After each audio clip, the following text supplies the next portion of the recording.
How can housing finance policy impact affordability?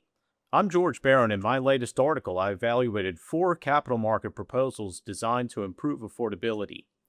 Each offers potential short-term relief, but all come with important trade-offs. The first policy proposal is the introduction of a 50-year mortgage. By extending the mortgage duration, monthly payments can fall significantly.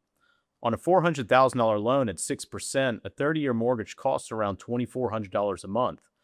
A 50-year mortgage at 6% drops that to roughly $2,100, a $300 difference for aspiring homebuyers.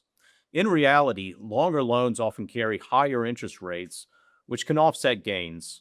Still, paired against renting, even modest equity gains plus insurance value from rent spikes can provide real value, especially when home prices appreciate.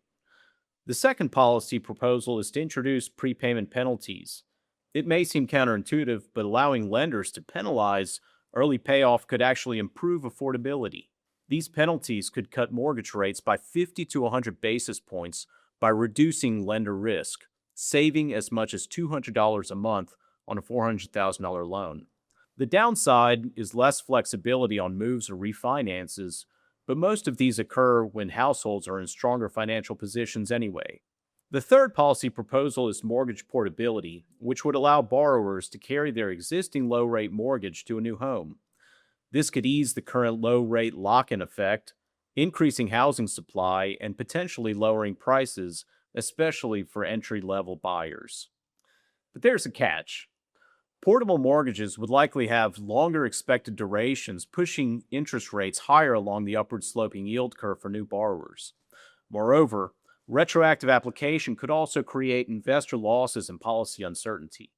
Finally, the fourth policy proposal is the recent GSE capital expansion, directing Fannie Mae and Freddie Mac to purchase an additional $200 billion in mortgage-backed securities.